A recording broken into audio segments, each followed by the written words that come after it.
It's Thursday, the 9th of December 2021. Welcome to the Fear and Greed Business Headlines, where we give you the top 5 business stories you need to know in just 5 minutes. I'm Michael Thompson, and good morning, Sean Aylmer.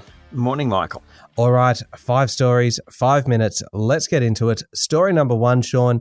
The local share market rallied hard yesterday, rising 1.25%. The big question, and I'm going to put you on the spot for an answer, can it keep going? Probably is the answer. Most market watchers expect the S&P/ASX 200 to rise over 2022, having jumped more than 12% so far this year. As you mentioned, it has had a great couple of days, closing at 7,405 points yesterday. Now, what's happening in global markets is that concerns about the economic impact of the Omicron variant of COVID-19 are receding. While the variant is spreading, hospitalisation rates aren't rising. That's great news. China's making positive signs about stimulating its economy, and investors are expecting a return to economic growth next year. It's not only investors. Earlier in the week, the Reserve Bank played down concerns about Omicron and was very positive about the economic rebound. As a result, investors are buying up globally and locally. Wall Street surged on Tuesday night, had its best night in about 6 months. European markets are also on a run.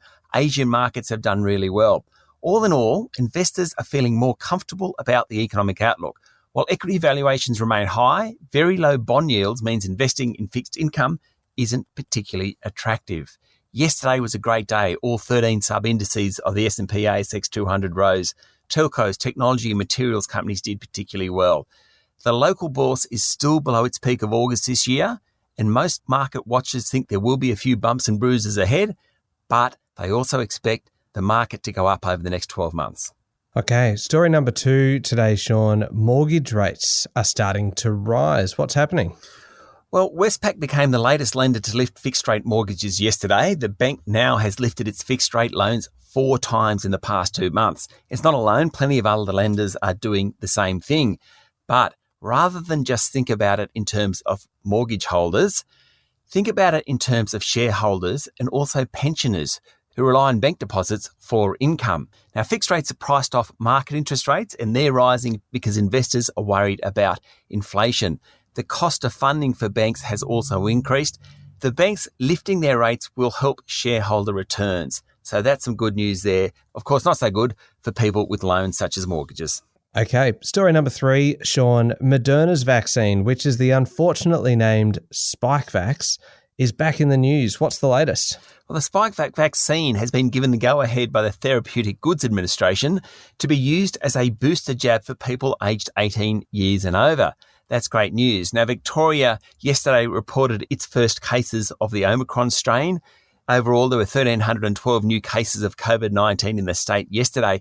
There were 403 cases in New South Wales recorded yesterday. Now, that's the highest number in almost 2 months.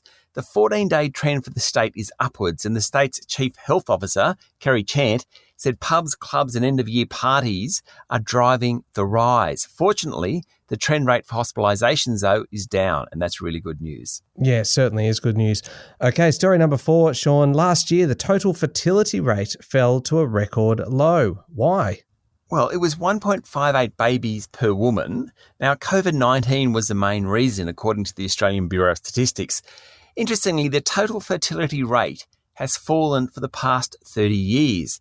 In 1990, it was 1.9%, and then in 2020, it fell to that 1.58%. While the fertility rate of young women aged 15 to 19 has tumbled in that time, the rate for women aged 40 to 44 has almost tripled.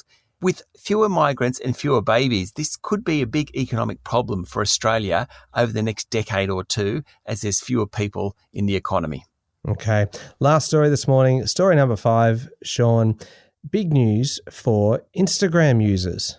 Well, big news for the parents of Instagram users, I suspect. Yeah, good point. Instagram claims it will encourage users to take a break, allowing them to see pop-up messages when they've spent time looking at a particular topic. Users can also decide to be nudged to take a break after they've spent 10 or 20 or 30 minutes on the app. It comes as Insta's parent company Meta fights allegations that too much time spent on social networks is hurting the mental health of teenagers. I like the sentiment. I'm just still a little bit cynical about some of the big tech companies in this sort of thing.